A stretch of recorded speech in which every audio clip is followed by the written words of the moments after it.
There was something about the quiet streets of Palo Alto that unsettled Margaret Hill. Perhaps it was the way the jacaranda trees leaned over the sidewalks as if listening, or the distant rhythmic clang of a neighbor's wind chime that interrupted the silence she had so carefully cultivated. When Margaret arrived that early summer morning, her suitcase rolled unevenly on the stone pathway, the small wheel catching on every crack as if reluctant to accompany her. At 71, Margaret moved slowly, her cane tapping a steady, deliberate beat with each step. Her gait, stiff but dignified, betrayed decades of discomfort and a heart that had long since learned to guard itself. The locals would soon whisper about her, a retired historical novelist, once celebrated for her intricate stories, now a woman whose life had become so quiet it nearly vanished into the spaces between her books. She brought little with her. A battered leather satchel held a collection of well-worn notebooks, their pages yellowed and fragile from years of being handled, discarded, and then rescued from the brink of oblivion. Nestled in a carrier by her side was Misha, her silver-furred companion, the only soul to have remained faithfully at her side when the rest of the world had fallen away. The house was modest, the garden small and unassuming. Ivy crept lazily up the back fence, and an abandoned wooden bench leaned slightly to one side, its paint long chipped away by the passage of time. To most, it might have seemed charming. To Margaret, it was merely adequate, a place where she could disappear in peace. The neighbors warm-hearted and eager, extended waves and tentative hellos. She returned none of them. On her first afternoon, as the sunlight filtered gently through the curtains, Elon Musk, the man who lived in the house next door, appeared by her front gate. His reputation had traveled ahead of him, even to Margaret's ears. Known for his intensity, his restless energy, and a brilliance that seemed both enviable and burdensome, Elon stood there with a hesitant smile and a polite greeting. Margaret looked at him only briefly, her face unreadable. "Good afternoon," he ventured, his voice friendly but careful. She gave a slight nod and returned to unlocking her front door, offering no further acknowledgement. She had long since perfected the art of discouragement. Elon watched her for a moment longer, then turned away, sensing that his welcome would not be returned that day. Inside, Margaret unpacked slowly. She placed her notebooks on the small desk by the window, aligned her books with the kind of precision that seemed more ritual than necessity, and let Misha settle into the armchair as if they had always belonged there. It was Sarah, the niece of the property owner, who had arranged for Margaret to stay through the summer. Sarah had gently insisted that the house needed life again, though Margaret suspected what she really meant was that Margaret needed a place to hide that didn't carry the echoes of her old home. Margaret quickly fell into a familiar rhythm. Long hours reading, short moments writing phrases that never seemed to bloom into full stories, and late afternoons spent watching the quiet hum of the neighborhood without ever truly joining it. From the corner house, a boy named Lucas, Elon's middle child, began to notice her. Lucas had a way of seeing what others did not. His eyes lingered on the little things, the way Margaret absent-mindedly stroked Misha's fur while pretending to be absorbed in her book, or how her cane remained perfectly aligned with the edge of the porch, as if out of habit rather than carelessness. He approached her one morning, holding a book she instantly recognized as one of her earliest works. "You wrote this, didn't you?" he asked, his voice bright, unmarred by the hesitations adults learned to carry. Margaret glanced at the cover. "I did. I liked the part about the lighthouse," he added, smiling. "It felt real." Her gaze softened just briefly, but her reply was curt. "Stories rarely are." Lucas tilted his head, sensing there was more beneath her answer, but before he could press further, she turned her attention back to her reading, the unspoken dismissal hanging in the air. Undeterred, he lingered a moment, then walked away. The days stretched quietly, the neighborhood breathing around her with gentle familiarity. Children's laughter drifted through the open windows, the clinking of bicycles, and the shuffle of feet on gravel forming a distant soundtrack to Margaret's silent afternoons. Yet even as she sat on her porch, resolutely alone, there was a tremor, subtle but persistent, as though the walls she had carefully built were, grain by grain, losing their edge. That evening, as the golden haze of twilight settled over Palo Alto, Margaret found herself listening. Not reading, not writing, but simply listening to the sounds of the neighborhood. The joyous, unfiltered voices of the children, the warm cadence of Elon's conversation with his sons, the occasional bark of a distant dog. And in that quiet surrender, there was a whisper of something she had not allowed herself in a long time, the possibility that life might still unfold, even for her. She would not admit, not yet, but the first crack had formed. Dear viewer, if you've stayed with me through this chapter, I'd love for you to leave a gentle mark before you go. A like, a comment, perhaps even a quiet subscription. Not because it's expected, but because stories like this are meant to find kind hearts, and your presence here helps them do just that. The next morning arrived with the pale hush of a summer breeze, but Margaret Hill found little comfort in it. She settled into the creaking armchair on her porch, her well-worn cane resting by her side, the weight of her silence as familiar as the soft sigh of the wind through the ivy. Lucas Musk was not a boy who gave up easily. He appeared again by her gate, wearing the same tousled hair and the same spark of curiosity in his bright green eyes. His book was gone today, replaced by a notebook and a stubby pencil clutched tightly in his small hand. He hovered there for a moment, watching her, the kind of watchfulness that did not feel intrusive but quietly determined.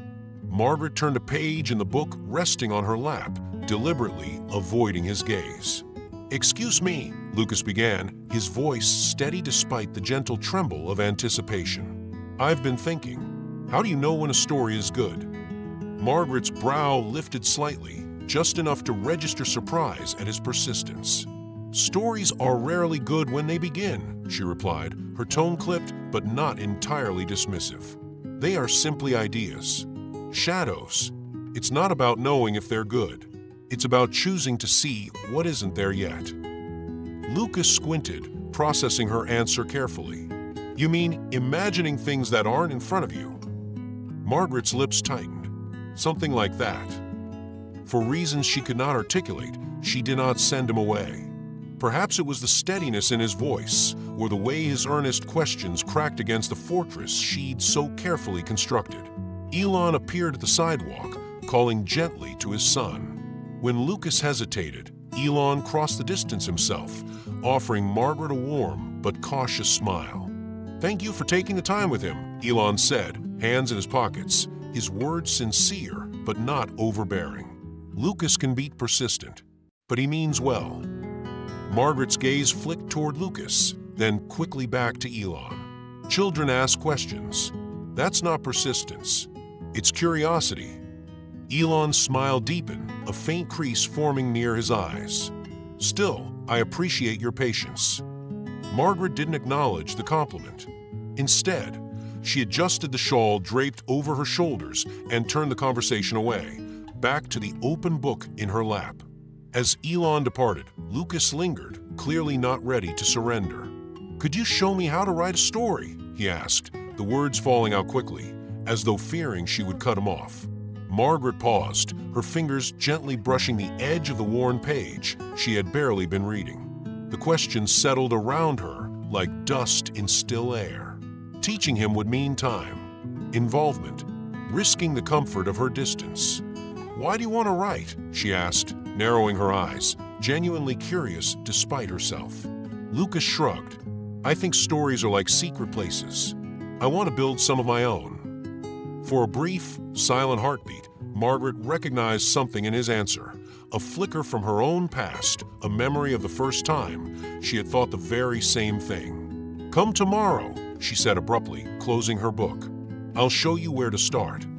Lucas beamed, offering a quick, almost triumphant nod before he dashed off toward his house, his sneakers tapping against the pavement in quick, joyful beats.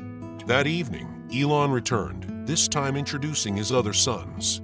Andrew, tall for his age, stood with his arms crossed, his reserved nature evident in his lowered gaze and minimal words. Ethan, the youngest, had wide, dreamy eyes that seemed to take in the world with a kind of reverence Margaret found oddly endearing. Margaret observed them both with a quiet interest she would never admit aloud. They were all so different: Andrew, thoughtful and cautious; Ethan, untethered and whimsical; Lucas, insistent and bright. Over the days that followed, Lucas kept his promise. Each morning, he appeared on her porch with his notebook in hand, asking questions Margaret had long forgotten how to answer. How do you make people care about characters? What makes a good beginning? Do stories need to end happily? Margaret found herself offering honest, sometimes painfully pragmatic responses. Characters don't have to be liked. They just have to be real. A beginning only matters if it promises something worth following. Happy endings are a luxury, not a rule.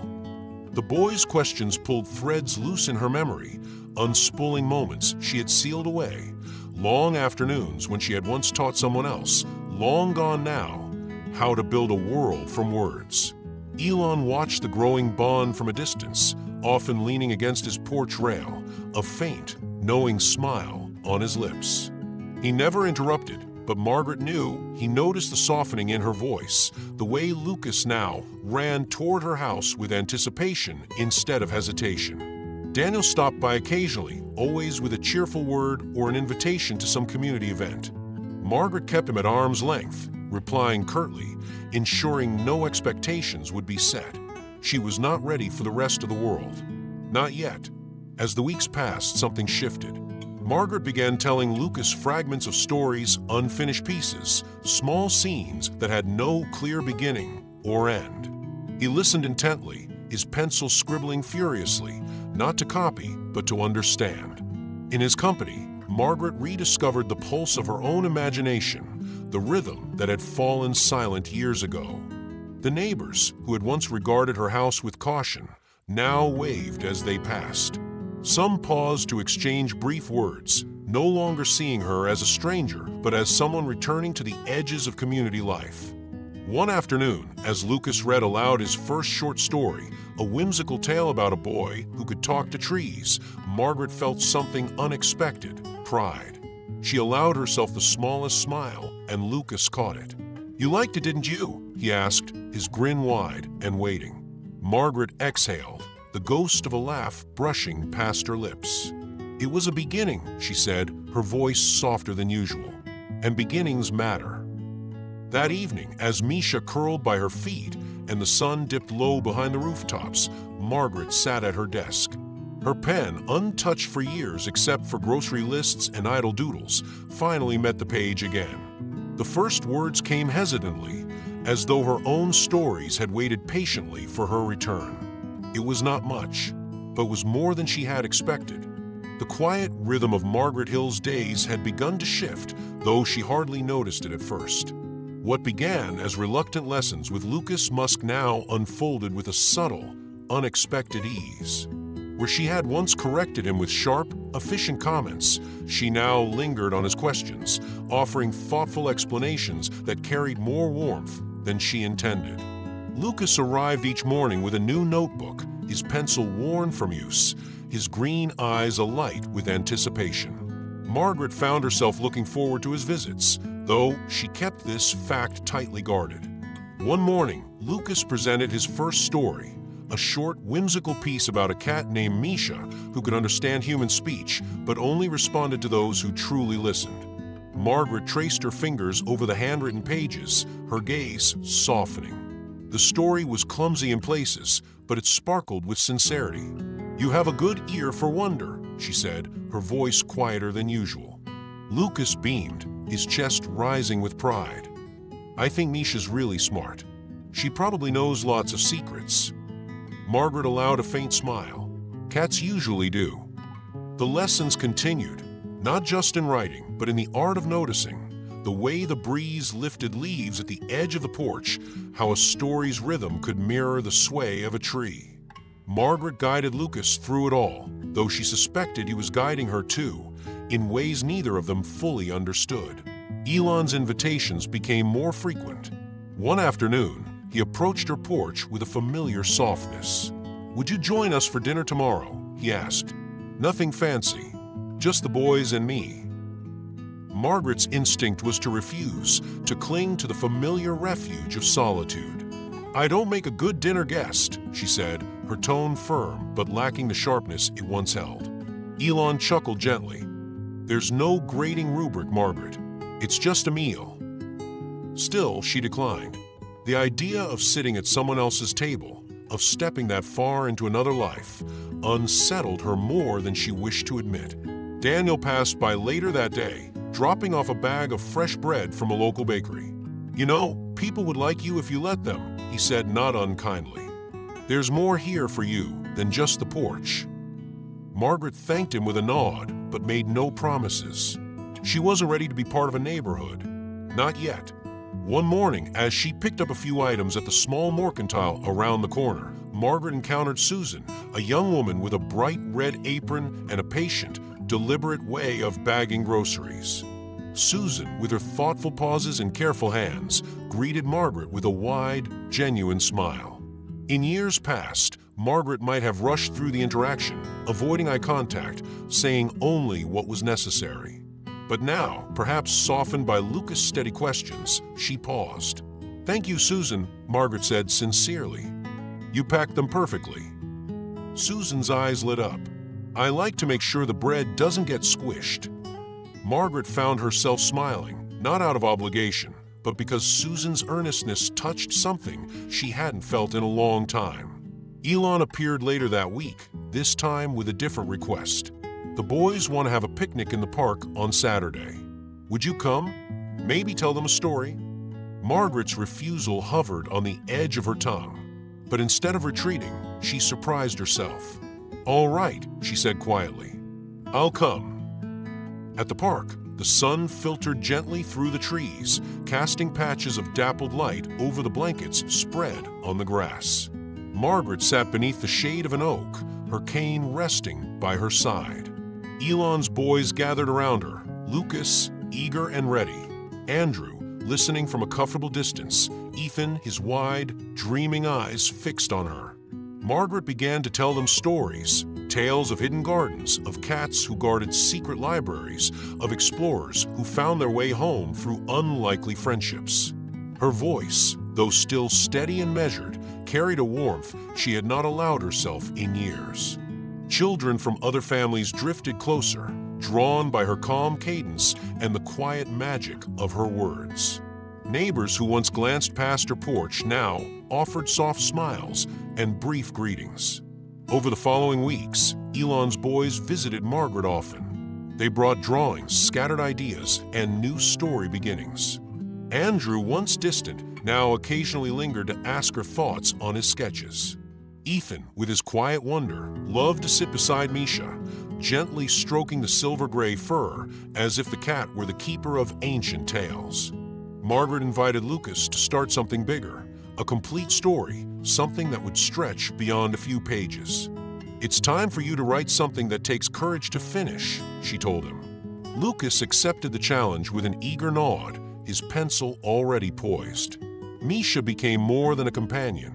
She was the gentle thread that wove Margaret and the boys together, sitting in the middle of their gatherings as though she belonged to them all. One late afternoon, as Lucas worked through a tricky part of his story, Margaret shared something she had not spoken aloud in years. "My husband used to write, you know," she said softly, her gaze distant. "He believed stories could save people from the worst parts of themselves." Lucas looked up from his notebook, sensing the weight in her voice. "What happened to him?" "He passed away a long time ago." She paused, steadying her breath. "After he was gone, I stopped writing.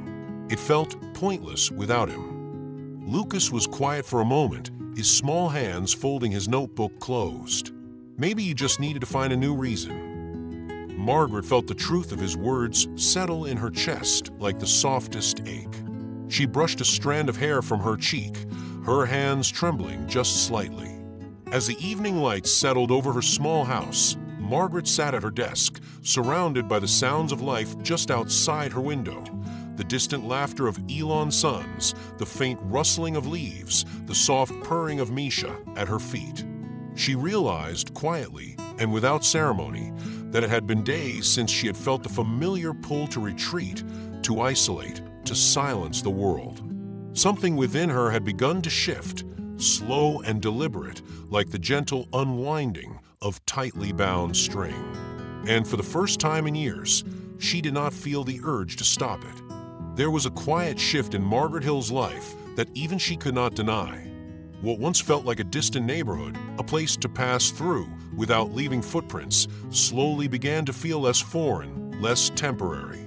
Elon's home, with its open windows and scattered shoes by the door, no longer seemed like a space where she was simply visiting. She now entered it with a quiet, growing ease, as though she belonged there in ways she hadn't yet spoken aloud. At first, she stayed near the edges of the room, sitting carefully on the armrest of a chair or quietly sipping tea at the corner of the table. But soon, without realizing it, she began setting her cane against the wall with familiarity, folding napkins at mealtime, and listening to the comfortable noise of the house as if it were music she'd known all her life. Andrew and Ethan, Elon's other sons, who had once greeted her with polite but distant nods, now began to lean closer, to ask questions that didn't come from obligation, but from genuine curiosity.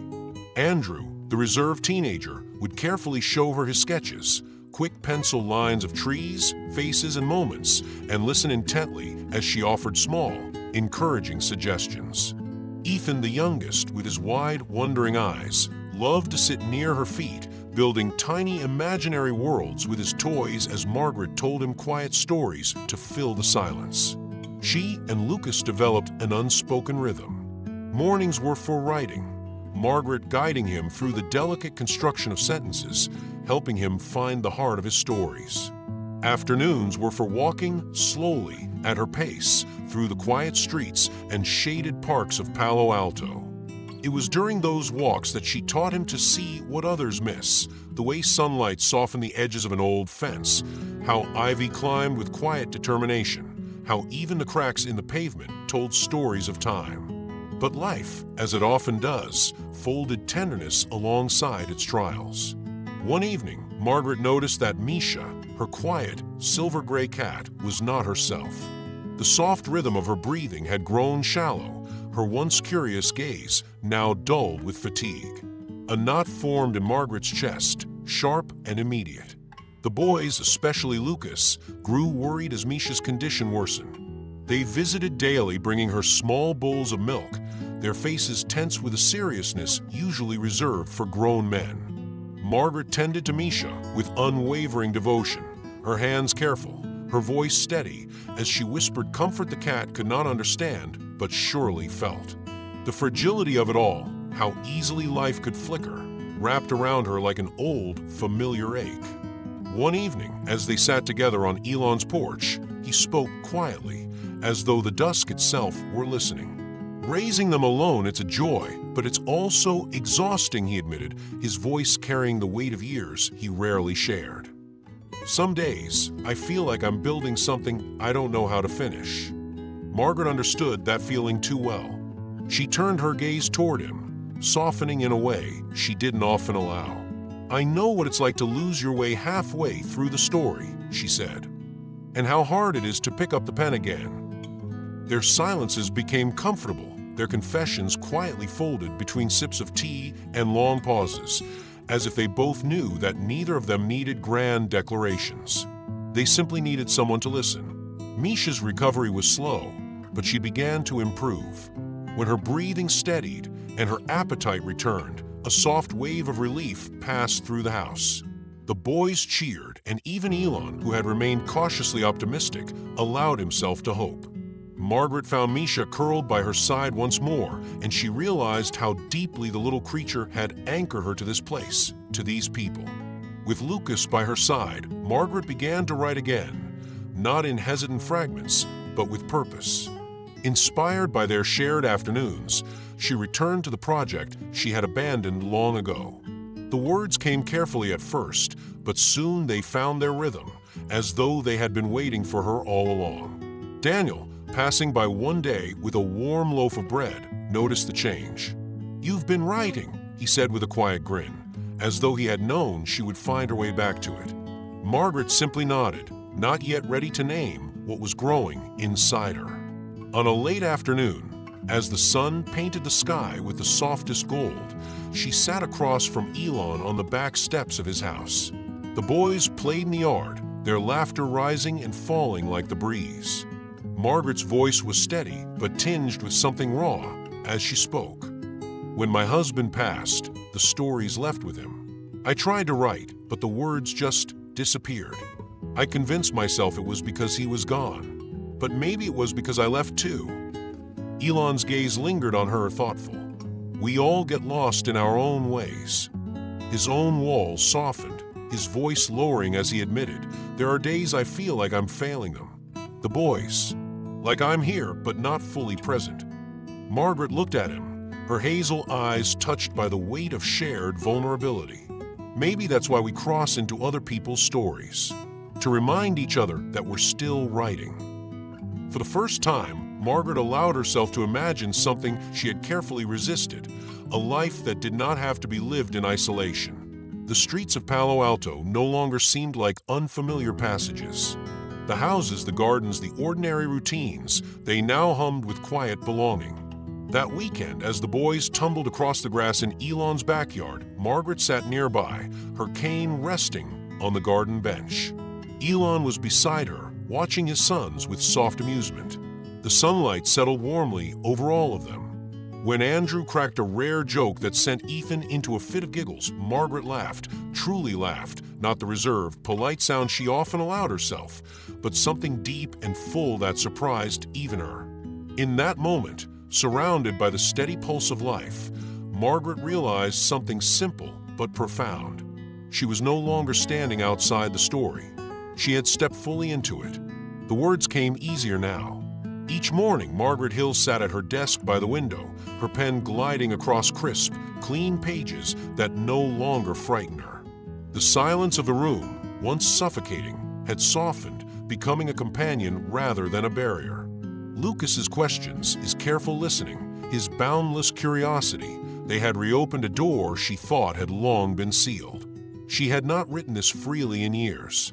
One afternoon, Lucas arrived on her porch, his steps quick, his breath uneven from the excitement of running. In his hands, he held several sheets of notebook paper, the corners wrinkled from how tightly he'd gripped them. I finished another story, he said, his green eyes shining. Will you read it? Margaret extended her hand, folding her cane against the chair's arm as she took the pages. She read silently as Lucas sat on the porch steps, fidgeting with the worn edge of his sneaker. The story was about a boy and his cat, familiar at first, but there was something deeper woven through it this time. Lucas had written about loneliness and courage, about finding places where you could belong, even when you felt you didn't. When she finished, she let the silence sit between them, not because she lacked words, but because she wanted to hold the story a little longer. It's good, she said finally, her voice steady. Really good. You found something real in this one. Lucas beamed but quickly sobered. But what should I fix? Margaret met his gaze. Your sentences, you'll learn to shape them. Your punctuation, that will come. But the heart, that's already there. That's the part no one can teach. For the first time, Margaret felt the weight of admiration pass between them. Not the simple affection of teacher and student, but something sturdier, a quiet trust. Later that week, Elon appeared on her porch, leaning comfortably against the railing. We're having dinner tomorrow, he said. Would you come? Margaret didn't hesitate this time. I'd like that. She arrived just before sunset, the kitchen warm with the scent of fresh bread and roasted vegetables. The boys set the table, their chatter filling the house with the sound of a family in motion. Dinner was not grand, it was wonderfully ordinary. They shared stories, exchanged soft laughter, and allowed silences to settle naturally. Margaret listened as Elon recounted a memory from when the boys were younger, his voice tinged with both tenderness and the fatigue of a man who had carried too much on his own. Andrew, usually quiet, turned to Margaret between bites of roasted carrots. Can I ask you something? Margaret straightened slightly, curious. Of course. How do you know what's right? When you're trying to figure out who you are. The vulnerability in his voice caught her off guard. She expected questions about schoolwork or books, but not this. "You won't always know what's right," she said softly, "but you'll know what's true. If something feels honest, even if it's hard, that's usually the place to start." Andrew nodded, absorbing her words with a seriousness that exceeded his years. Margaret was surprised by the quiet joy she felt in helping him. It had been so long since anyone had asked her for that kind of guidance. The next day, Daniel stopped by with a familiar spark in his eye. "There's a community reading next month. A few local writers are presenting. You should come." Margaret shook her head, instinctively retreating. "I'm not ready for that." Daniel grinned, unbothered. "That's the thing about being ready. It's rarely up to us." His words stayed with her longer than she expected. Her days with the boys, especially Lucas, settled into a rhythm. When the mornings were cool, she and Misha walked slowly alongside Lucas and his brothers. Misha, once an indoor creature, now padded softly along the garden paths, her silver gray fur catching the sunlight as if she belonged there as much as any of them. Margaret found herself seeing the neighborhood differently.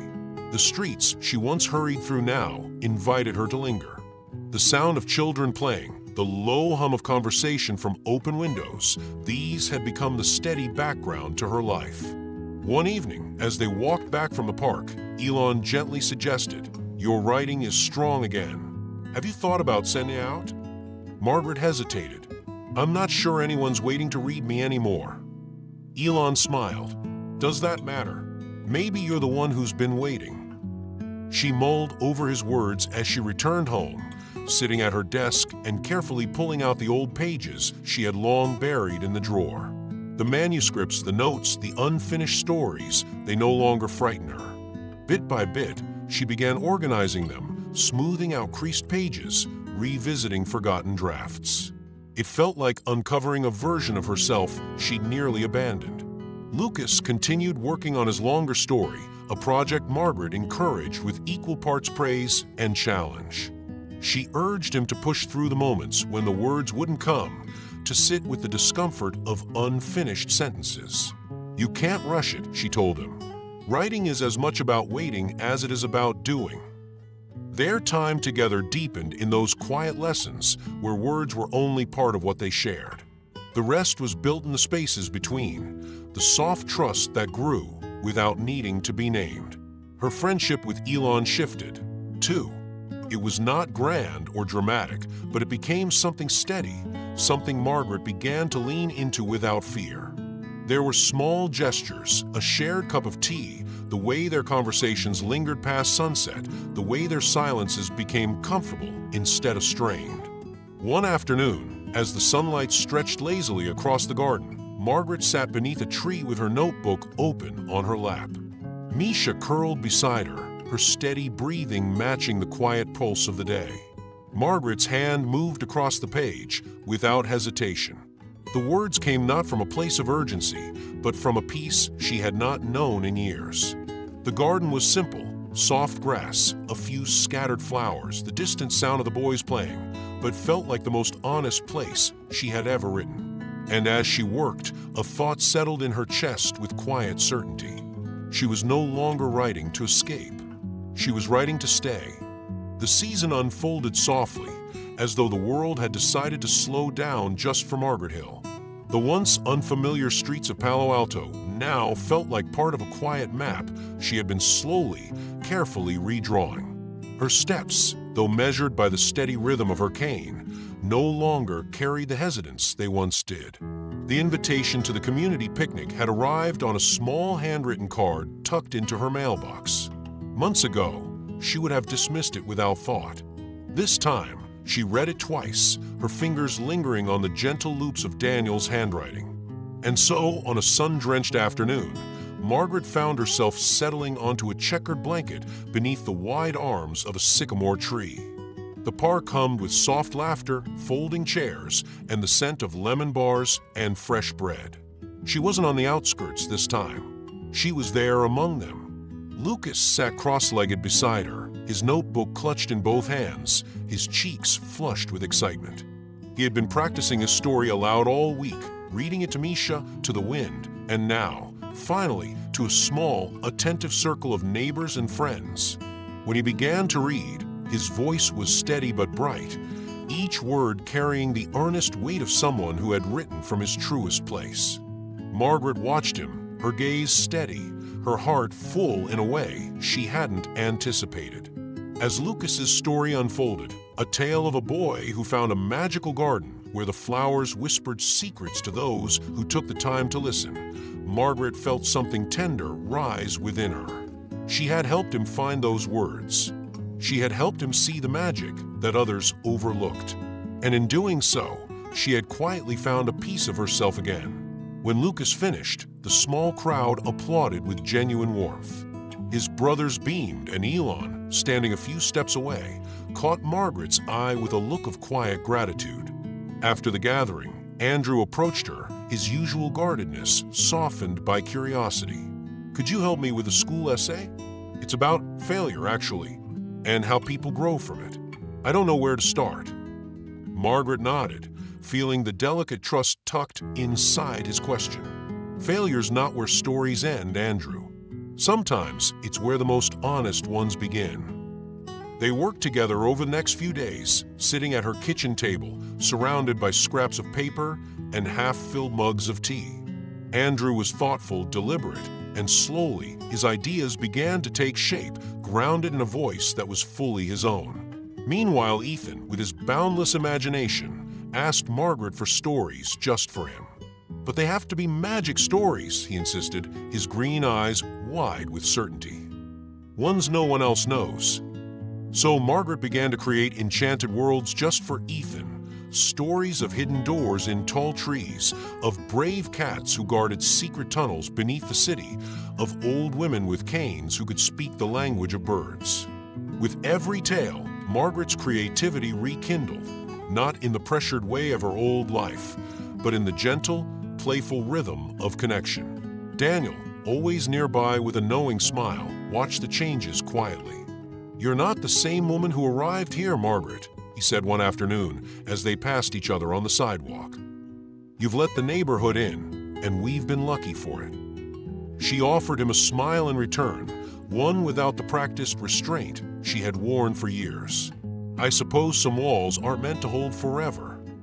Misha, ever the quiet observer, became a fixture in these new days of ease. Margaret often walked through the garden with Misha trailing behind her, the boys laughing and chasing one another nearby.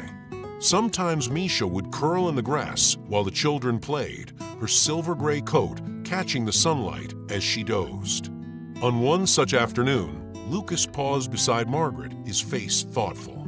"Thank you," he said, the simplicity of the words striking her more than he could know. "You showed me how to see the things nobody else notices." Margaret placed a gentle hand on his shoulder. "You've always seen them, Lucas. You just needed someone to tell you it mattered." That evening, after the sun had slipped behind the rooftops and the sky deepened into a soft violet, Margaret and Elon sat quietly on his porch. They didn't speak at first. There was no rush, no need to fill the air. The silence between them had grown into something comfortable, something full. "I thought I was doing fine before you came," Elon said eventually, his voice low.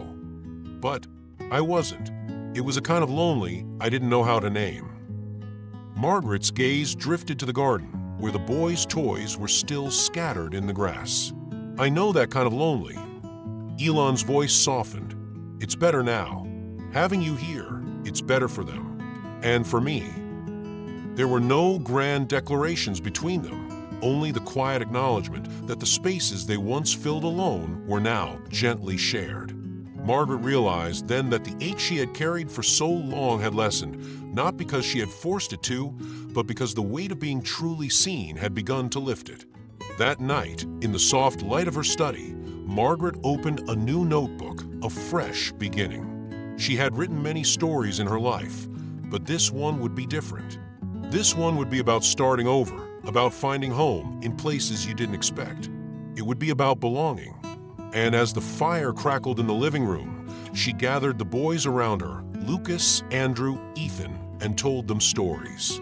Some she had written long ago, others she spun in that very moment, drawing from the warmth in the room, from the laughter at her side. Misha stretched contentedly by the hearth, her silver fur glinting in the firelight. Margaret's voice filled the space, steady, soft, and alive. The season had indeed become a gentle one. The rhythm of Margaret Hill's days had settled into something she scarcely recognized, a life that no longer felt borrowed. She moved through her hours with purpose, gently tracing the outlines of memories she had long since folded away. The stories she now wrote in her journal came not from distant imagination, but from her own life, tender, unpolished, and real.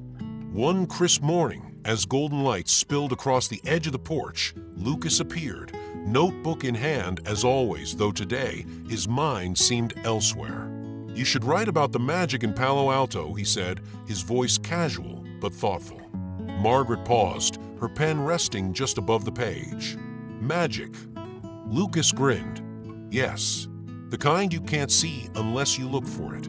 The kind that's hiding." She considered his words longer than she let on. She had always written about faraway places, about grand adventures that belonged to other lives.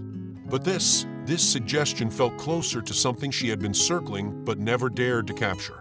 Perhaps, she thought, there was magic here among the quiet streets and worn garden benches.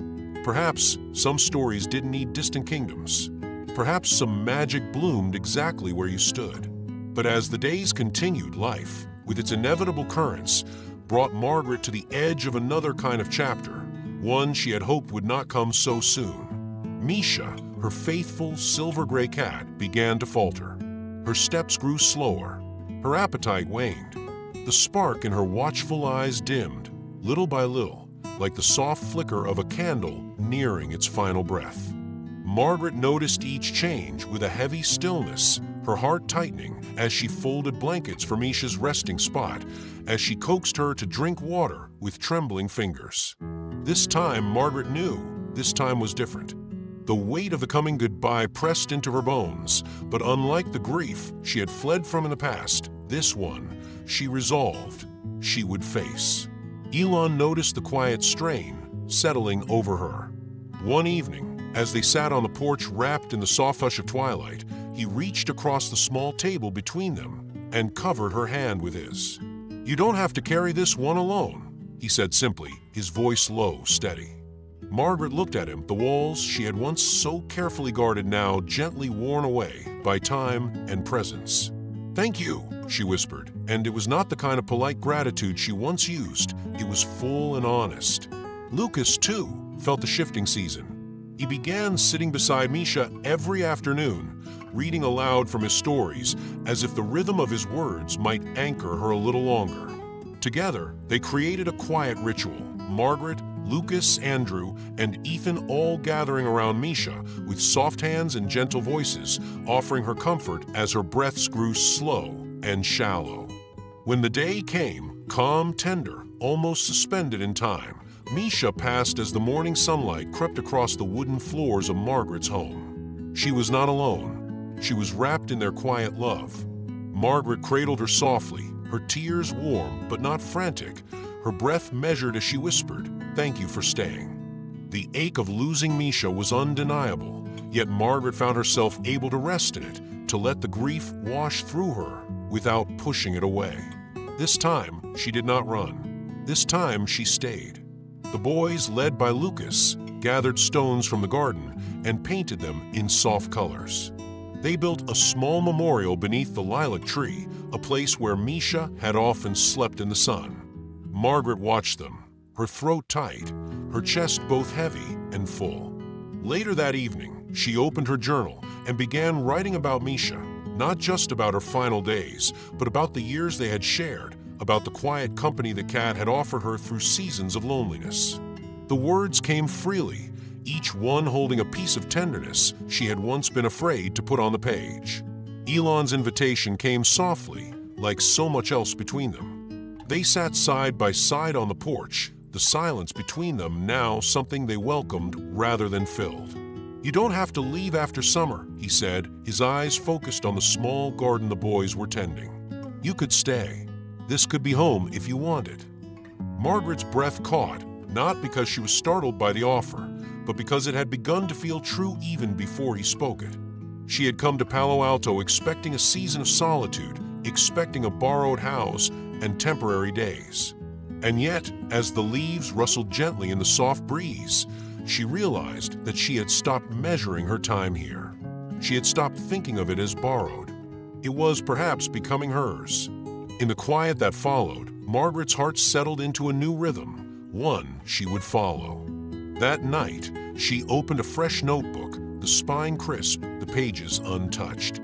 For the first time in years, she began a story not as an escape, but as a place to remain.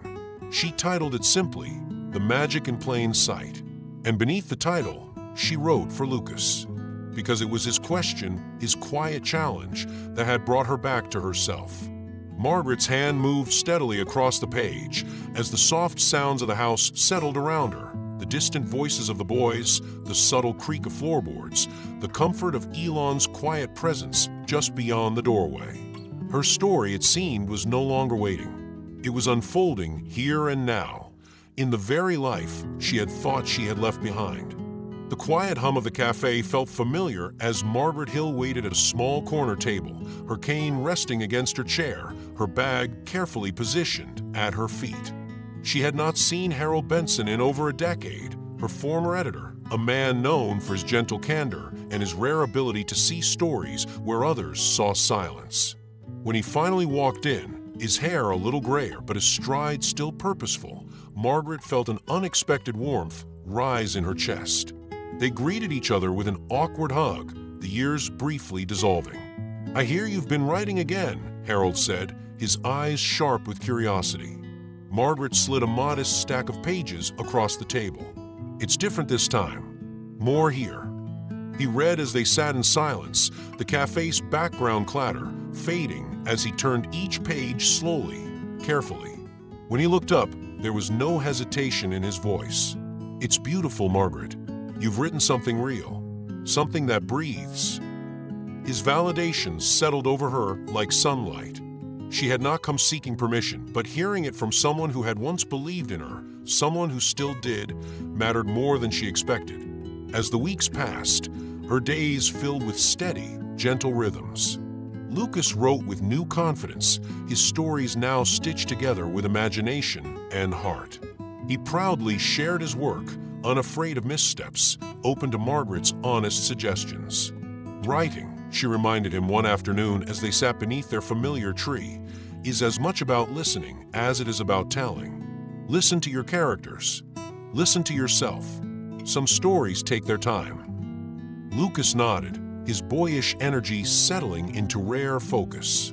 "Okay, I'll wait. I'll try."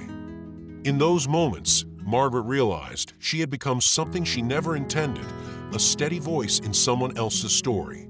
Her connection with Elon deepened quietly but surely. Their conversations, once polite exchanges about the weather or the boys' schedules, had grown into longer talks that drifted into the night.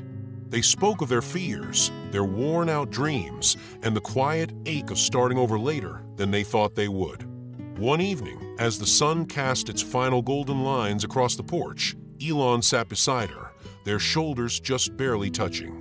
He shared stories about his mother, his own quiet struggles with balancing ambition and fatherhood, and how often he questioned if he was doing enough. Margaret listened, really listened, and in return, she told him the stories she had never written, the ones she had buried alongside her grief. Neither rushed to comfort the other. They simply let the words rest between them, trusting that was enough. At school, Andrew had an important presentation, and when Margaret arrived to support him, his face lit up with genuine gratitude.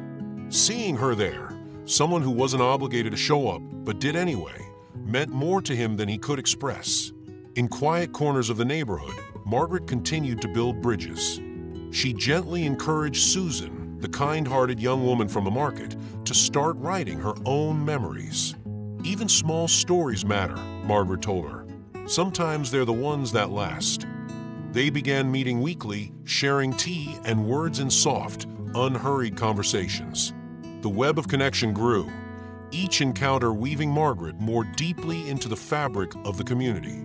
Margaret also began writing letters to people she had once called friends, to women she had drifted from when life took them in different directions. Some replied quickly, surprised and joyful. Others took their time, but when the responses came, they carried echoes of old laughter and the softness of friendships rediscovered. One morning, Lucas arrived at Margaret's door, clutching a carefully wrapped package. "I made this for you," he said, his smile wide with pride. Inside, she found a simple blue notebook. On the first page, in his careful handwriting, he had written, "For your next story. I hope you always keep writing." Margaret traced her fingers across the words, her throat tightening with a gratitude too large for language. It was then, in the quiet certainty of that moment, that she knew Palo Alto was not just where she lived. It had become home. She chose to stay. Her decision required no grand announcement. It settled naturally, like a stone finally resting at the bottom of a stream.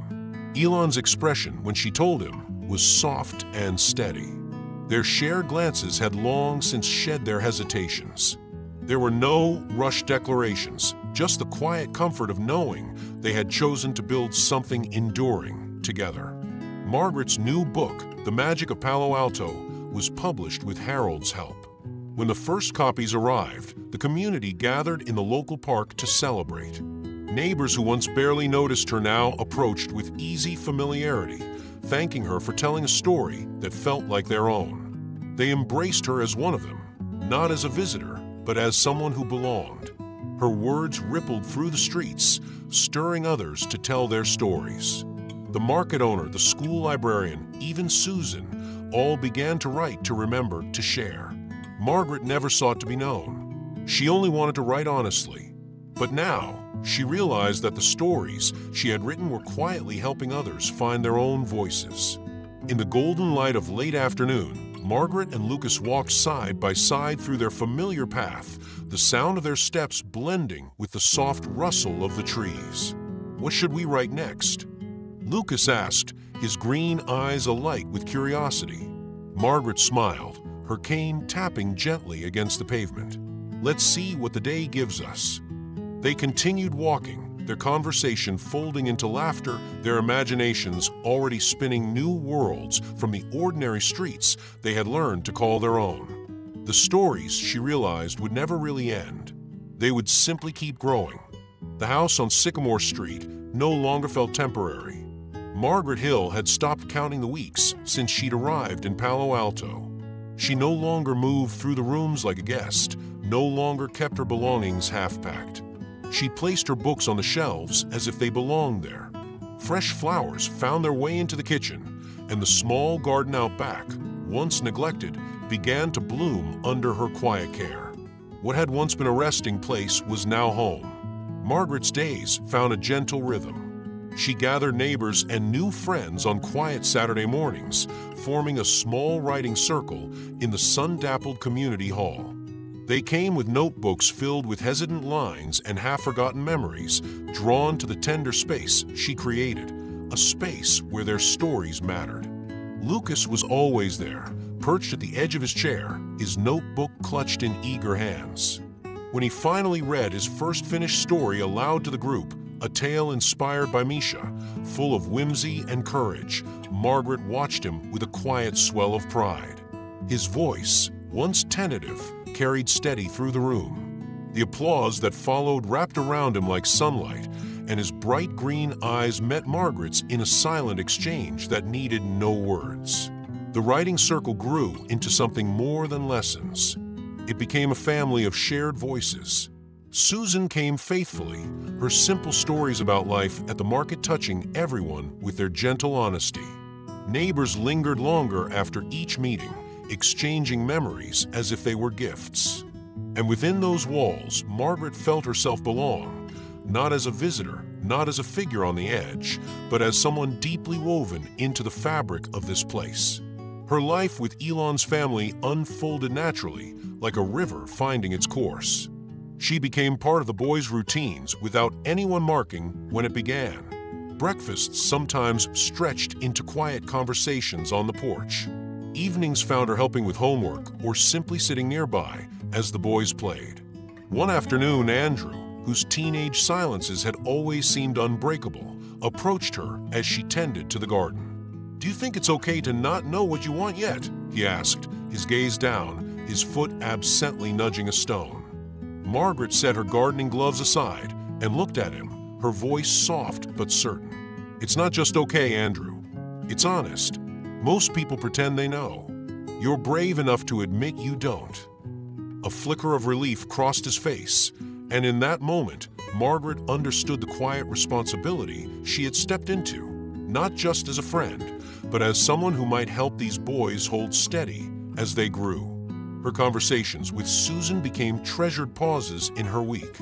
They spoke of stories, of belonging, of the ache of trying to find your place. Margaret marveled at Susan's willingness to explore memories she once thought were too small to share. And through it all, Elon remained a steady, constant presence. He thanked Margaret often, not with grand speeches, but with sincerity that reached straight to the core. "I see how they've changed," he told her one evening as they folded laundry side by side. "I see how I've changed. You've given us something we didn't know we were missing." His words settled around them like soft evening light. Margaret didn't speak in return. Sometimes, the simplest acknowledgments held the deepest weight. Quietly, she began to write letters for each of the boys, Lucas, Andrew, Ethan. Letters they would one day find, tucked into books or drawers, meant for some distant moment when they might need her voice to steady them. In each, she offered not advice, but stories, snapshots of their shared days, of the magic she saw in them, even when they doubted it themselves. Lucas surprised her soon after with a new project of his own, a series of illustrated stories about the people and places that had shaped their little corner of Palo Alto. His drawings captured the simple beauty Margaret had come to love: the worn bench at the park, Susan's small market stall, the lilac tree where Misha had once slept. "I want people to remember," he told her. "I want them to see what's special here." Margaret's chest tightened with a gratitude too tender to name. She helped Lucas shape the stories, guiding him as gently as she could without crowding his growing voice. Ethan, with his boundless imagination, asked Margaret to help him create a magical tale about a secret forest hidden in their town, a place only children could find, where animals spoke and forgotten dreams waited to be rediscovered. Together, they crafted the story with careful delight, building a world that shimmered just at the edge of the familiar. One late afternoon, the community gathered under the tall oaks in the local park to listen to the stories Margaret and Lucas had written. The sun draped the grass in soft gold as neighbors settled onto picnic blankets, their voices quieting in anticipation. Margaret's heart beat steady as she read, her words floating through the warm air like leaves on a gentle breeze. She no longer feared being seen, no longer held her stories close as if they might shatter. Lucas read his story next, his voice clear, his drawings passed from hand to hand, admired and cherished. And there, among those gathered faces, Margaret recognized something she had spent years believing she would never find again: home. Not the kind made of walls and addresses, but the kind built from shared afternoons, from quiet trust, from choosing to return again and again. Her friendship with Elon deepened in the spaces between words. They exchanged small glances that spoke of quiet comfort, shared tasks that became familiar rituals. There was no need to rush or define what unfolded between them. Their connection lived in the steady, patient rhythm of belonging. As the evening softened, Margaret sat on the worn wooden bench in the town square, surrounded by children leaning in to hear just one more story.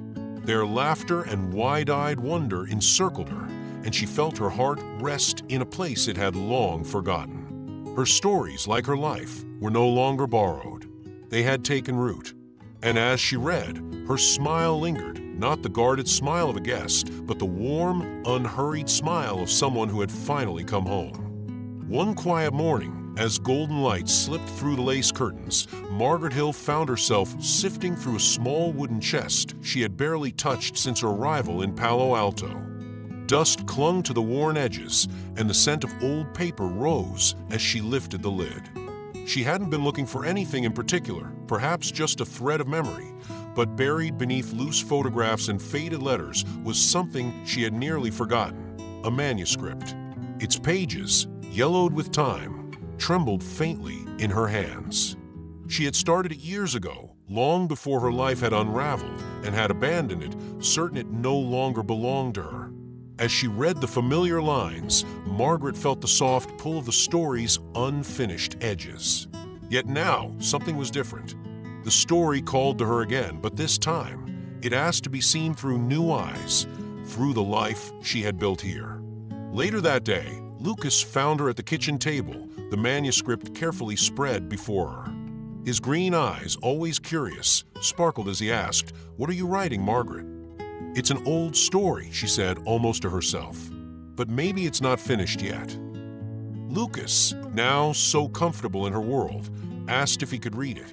Margaret hesitated, but something in his steady gaze urged her to trust. She handed him the first few pages, watching as he read, in focused silence. When he finally looked up, his smile was bright earnest. "It's good, but what if the garden had a secret gate? What if the main character found it, but only because she learned to really look?" Margaret laughed genuinely, the sound soft but full. "A secret gate?" He nodded quickly. "You always say stories hide in what we don't see at first."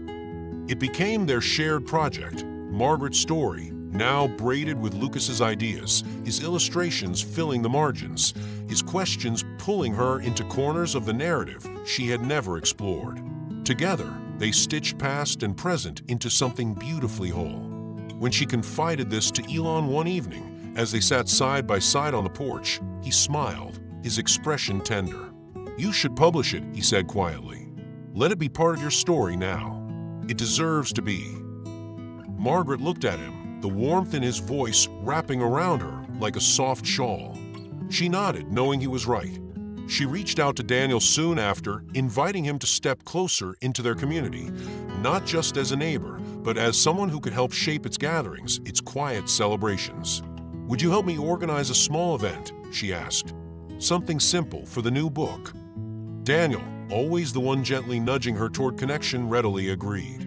Together, they planned an afternoon gathering in the park where stories would be shared under the tall oaks. In the days that followed, another surprise awaited Margaret. Andrew, often guarded and contemplative, handed her a school paper, his cheeks flushed with uncertainty. "I wrote about family," he said. About how sometimes family isn't what you expect." Margaret read his words carefully, her heart swelling with quiet pride. The essay was thoughtful, sincere, and deeply personal, a reflection of the changes that had unfolded around him and within him. "It's beautiful, Andrew," she whispered, her voice steady. "You've written something honest. I'm proud of you." When his essay later won a school prize, the two shared a brief but meaningful hug, a silent agreement that they had found a kind of trust neither had expected. At the next writing circle, Susan shyly presented her first story. Her voice trembled at first, but as she read, the simple power of her words filled the room. The story was about her father's market stand and the quiet lessons of watching people come and go, each carrying stories they never told. When she finished, the group sat in thoughtful silence before the warm applause came, genuine, steady, and filled with quiet admiration. Margaret realized, sitting among these people, that it was never too late to plant something new. Stories, friendships, even new beginnings, they could all take root, even in the soft soil of later years. Lucas, with his boundless energy, surprised her again with another project, a blue notebook filled with his carefully drawn illustrations and short vignettes about the people of their community. He wanted to remember them, to record their ordinary magic. "You've made something beautiful," Margaret told him, her hand resting lightly on his shoulder. "Thank you for seeing it all so clearly." For Ethan, Margaret wrote a special story, a tale of a hidden garden tucked away in the quiet streets of Palo Alto. In it, magical creatures whispered secrets, and ancient trees bent low to protect the children who found their way there. Ethan listened wide-eyed, his smile growing with every twist of the story. When the day of the book launch arrived, the park was filled with familiar faces, neighbors, friends, the boys' classmates, Susan, Daniel. Tables were covered with simple cloths, homemade treats were shared, and the warm murmur of connection filled the air. Margaret stood beneath the lilac tree, her new book in her hands. The Garden Left Behind, a story that began long ago and had waited patiently to be completed here. She read aloud to the gathered crowd, her voice steady, the wind softly curling the edges of the pages. Lucas sat proudly nearby, his blue notebook ready to be passed around. The applause that followed was not grand or overwhelming. It was something better, it was sincere, from people who had come to know her not as the distant woman with the cane, but as Margaret, as a friend, as family. As the gathering eased into quiet conversations and shared laughter, Margaret caught Elon's gaze. He was standing with the boys, their smiles relaxed, their closeness effortless. She walked toward them, her heart calm, her steps unhurried. Elon's expression held no question. He already knew. And as Margaret stood among them, the weight of her past no longer pressing so heavily, she realized this was not a place she had stumbled into. It was the place she had always been meant to find. Home, quiet, steady, and hers. The evening settled softly over Palo Alto, its light brushing the rooftops in gentle strokes of gold. In Elon's kitchen, the clink of plates and quiet hum of conversation filled the air, but it was the silences, the natural, easy pauses, that made the moment feel like home. Margaret sat across from Elon at the small wooden table, her hands resting lightly on a cup of warm tea. They didn't speak much. They didn't need to. Their shared glances, calm and lingering, held the quiet weight of affection, an affection not hurried, not loud, but deeply known. It was the kind that grows slowly, like ivy weaving into old brick, patient and sure. As they ate, Elon occasionally met her gaze with a faint smile. His presence had become familiar to her, comforting in its steadiness. She marveled at the shift within herself, the woman who once folded into her solitude now finding quiet joy in simply sharing a meal. Margaret realized that the sharp edges of her memories had softened. The grief she once carried like an unspoken burden now rested inside her, not as a wound, but as a tender part of her story. She no longer looked backward with sorrow, but with a kind of reverence, a gratitude for all that had led her here. Lucas was busy preparing for something special.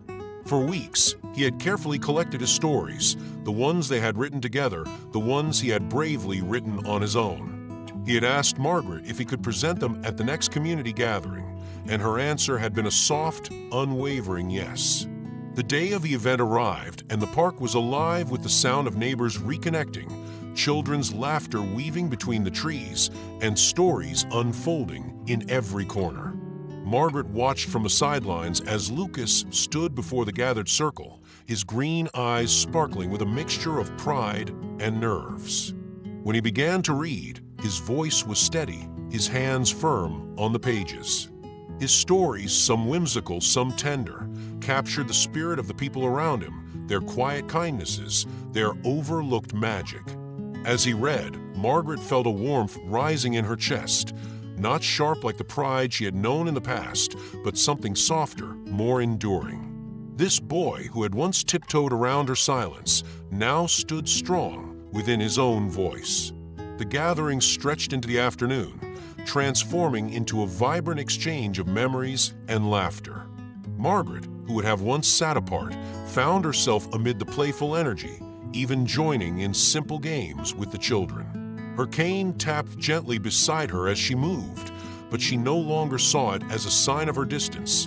It had simply become part of her rhythm. Ethan, ever the dreamer, proudly presented her with a crayon-colored map of Palo Alto.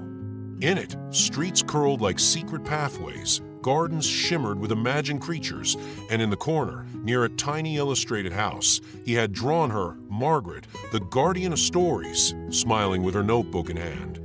She traced the lines with her fingertips, her throat tightening with an emotion that asked to be quietly cherished. Daniel approached later, his expression open and sincere. "You've changed this place, you know," he said, his voice low, meant only for her. There's more life here now, more laughter, more stories being told. Margaret felt the truth of his words settle in her, like sunlight on her skin. Later that day, Elon and Margaret found themselves standing apart from the crowd. The boys chased each other nearby, their laughter echoing across the park.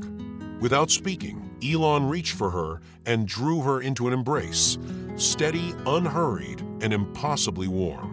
Margaret closed her eyes, resting briefly against him. The silence between them didn't ask for anything. It simply was. She watched the boys playing together, their bond bright and unbreakable. The way they looked out for one another, the way they laughed without reserve, it filled her with a quiet joy she had once thought belonged to other people's lives. When Lucas later told her, with the kind of solemnity only children can carry, "I want to keep writing. I want you to keep helping me." Always, Margaret found her answer with ease. "I will," she promised, and she meant it. Something within her had shifted. She no longer felt the ticking of borrowed time. The press of loneliness had faded, replaced by a rhythm she could trust, a rhythm that allowed space for listening, for wandering, for writing. The writing circle, which had begun as a cautious experiment, now flourished. New voices arrived, hesitant at first, then blossoming into confidence under the shelter of shared trust. Margaret marveled at the variety of stories that took root in that simple room, stories of childhood mischief, of journeys unfinished, of dreams quietly held. Inspired by Lucas's blue notebook, she began recording her own reflections, not as a formal book, but as a personal diary, a space to capture the slow unfolding of her days in Palo Alto. It was not a record of grand events, but of gentle moments, afternoons spent in the garden, letters written and received, the sound of children's feet running across the park's worn paths. Somewhere along the way, she had stopped searching for the right words to explain it. Life had settled into a rhythm that didn't require explanation. It simply needed to be lived. One evening, as the sky blushed into soft twilight, Margaret and Elon sat together on the porch, saying nothing. The silence was not empty. It was a place they both understood, a space where words would have only interrupted what was already clear. The breeze was light, carrying the scent of blooming jasmine. From somewhere in the distance, Margaret heard the faint sound of the boys' laughter, still chasing the last threads of the day. She lifted her pen, its weight familiar in her hand, and began to write, slowly, deliberately, savoring the quiet that wrapped around her like a warm shawl. For the first time in years, she was no longer writing to escape the past. She was writing to remember the present. It began as a simple idea on a quiet afternoon, a suggestion that settled easily into their hearts. Lucas had been sitting cross-legged on Margaret's porch, sketching a row of sunflowers, when he looked up and asked, "Why don't we make a garden? A real one. Right here. For everyone." The thought, once spoken, took root swiftly. Margaret glanced at him, her soft hazel eyes narrowing in contemplation. "A garden," she murmured, tasting the shape of it. "Yes, I think that's exactly what this place needs." Elon, when told, didn't hesitate. He smiled, one of those rare, uncomplicated smiles that Margaret had come to cherish. "Let's plant something that will stay," he said. And so they began. The small plot of land just beyond the park's edge, once overlooked and patchy with wild grass, became their canvas. Elon brought tools and seedlings, choosing each flower with deliberate care. Lilies for hope, lavender for calm, marigolds for endurance. His boys, Lucas, Andrew, and Ethan, joined eagerly, each bringing their own wishes to the soil. Margaret, leaning gently on her cane, moved among them with quiet determination. She claimed a corner of the garden as her own, a place where Misha would be remembered. She planted soft white daisies and tucked a simple wooden plaque into the earth, "Misha, who stayed when I would not." Lucas, full of boundless creativity, carefully wrote names for each new plant. Some he named after neighbors. Others bore whimsical titles like the Laughing Tree and the Secret Keeper's Bench. His handwritten signs on small wooden stakes dotted the garden like whispered stories. Andrew, thoughtful as always, painted a mural on the low brick wall that bordered the space. Bright colors sprang to life beneath his brush. Children playing, families picnicking, quiet afternoons spent tending to flowers. He captured the very essence of what the garden had already become, a home stitched together by shared hands. Susan, once so quiet, arrived each morning with a watering can and a story about her father's old garden back home. She spoke softly but with increasing confidence, her connection to the soil growing alongside her courage. The garden did not transform overnight. Its growth was slow, humble, almost hesitant, as if it too was learning how to belong. The flowers leaned toward the sun at their own pace, and the vines curled carefully along the trellis. But it grew. Day by day, under their patient hands, it grew. Margaret wrote about it in her notebook, not just as a physical space, but as something alive, a living metaphor for the life she had chosen to rebuild. She described the garden as a place where forgotten seeds could be found again, where roots could take hold long after one had given up hope of planting anything new. Ethan, full of his usual wonder, invited children from a neighborhood to join them. Soon, the garden was dotted with little hands digging in the dirt, tiny feet skipping between the flower beds, and bright voices calling out discoveries, new buds, hidden insects, petals soft as silk. One morning, Margaret sent letters to old friends from distant chapters of her life, inviting them to visit. Some arrived weeks later, stepping hesitantly into the space she had helped create. They marveled at how much she had changed, though she simply smiled and said, "I've just grown into myself." The garden quickly became a shared treasure, a place where stories were exchanged over the hum of bees and the scent of fresh soil. Neighbors gathered not because they were asked to, but because the space seemed to draw them in, to offer something they hadn't realized they were missing. Margaret noticed as she tended the soil that happiness was not always found in grand, shining moments.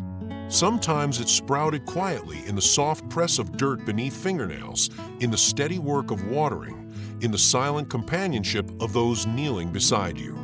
One afternoon, as they worked side by side planting bluebells along the garden's edge, Elon turned to Margaret, his sleeves rolled up, dirt smudged on his forearms.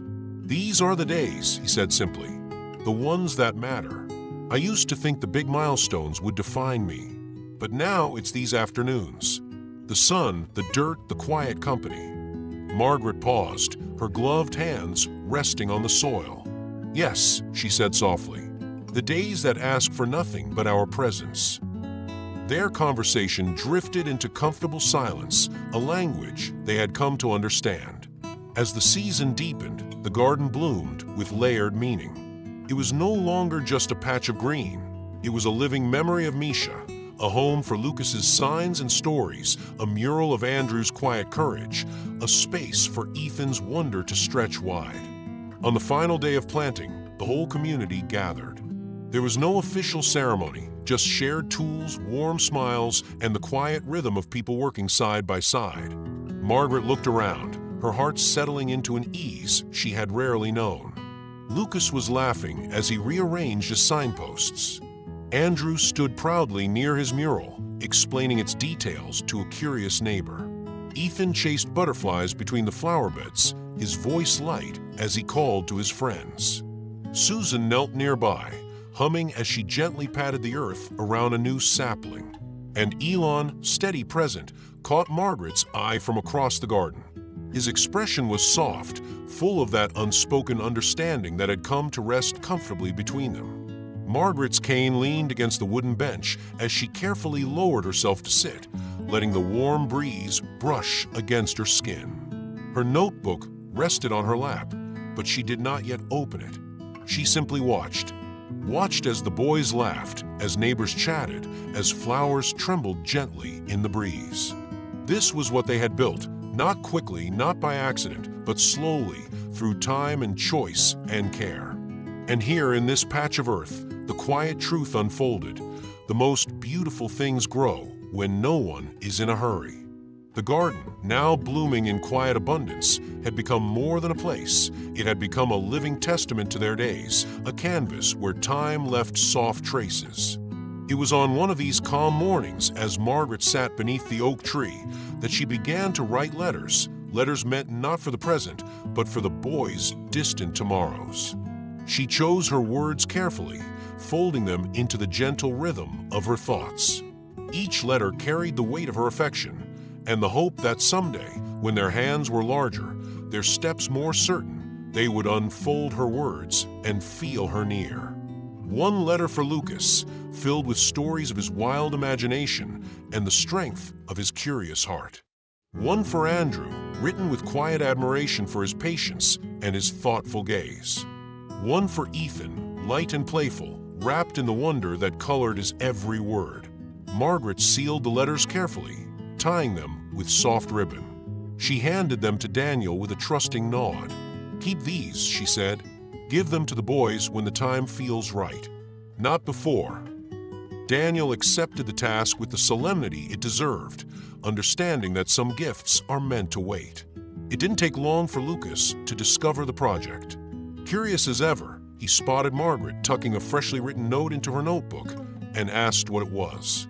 She explained softly that she was writing to the future. Lucas's eyes widened. "Can I write to my future self too?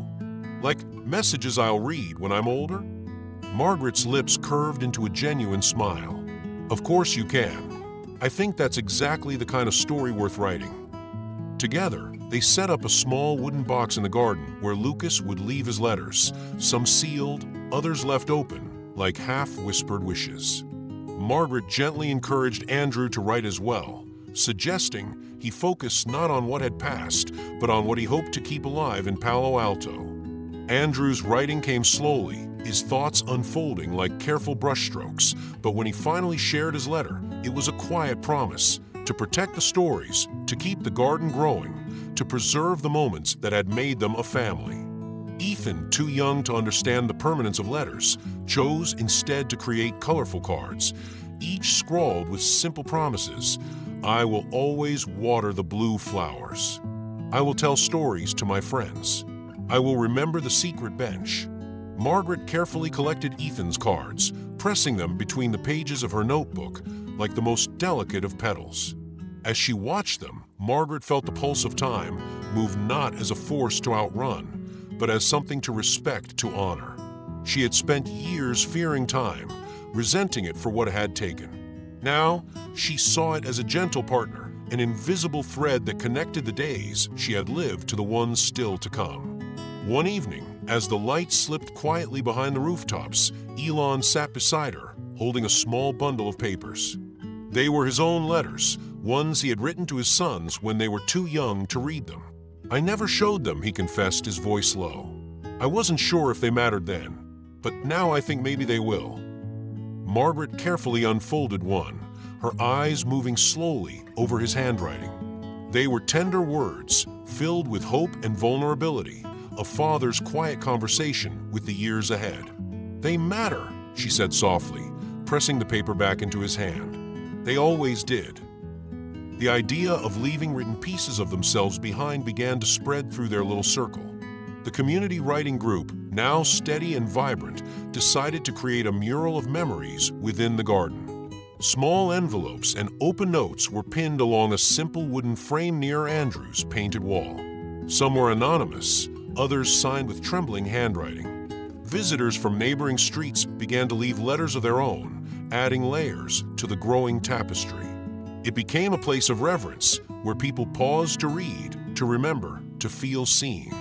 One morning, Margaret sat at her usual bench and wrote a letter she had delayed for weeks, a letter to Elon. "Dear Elon," she began, "when I arrived here, I had long forgotten how to begin again. You didn't rescue me with grand gestures.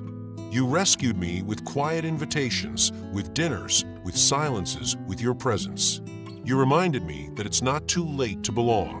Thank you for offering me the ordinary days, the ones I now treasure most." She folded the letter, sealing it with care.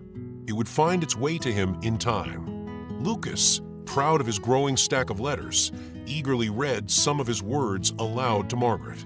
His stories were light and funny, but his letters to himself were earnest and raw, full of promises to stay curious, to keep asking questions, to never stop noticing the small, beautiful things.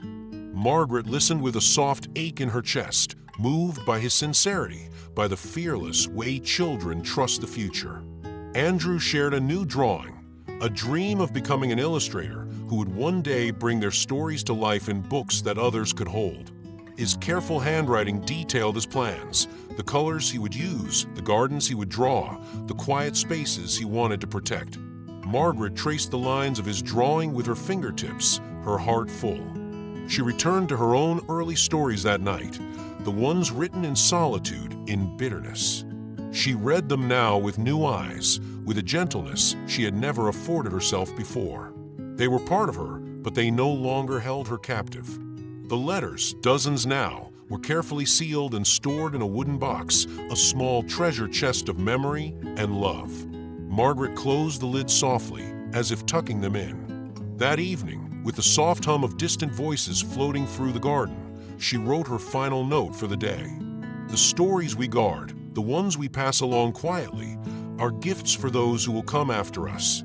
They are not loud, they are not grand, but they last. She paused, her pen hovering over the page. They last. Margaret signed her name and smiled, the weight in her chest lighter now. The sun had slipped low, casting the garden in a tender amber glow. The boys' laughter echoed nearby, wrapped in the gentle hush of the evening. The garden, the letters, the stories, they would remain. The letter arrived on a quiet Tuesday morning, tucked among ordinary envelopes and leaflets.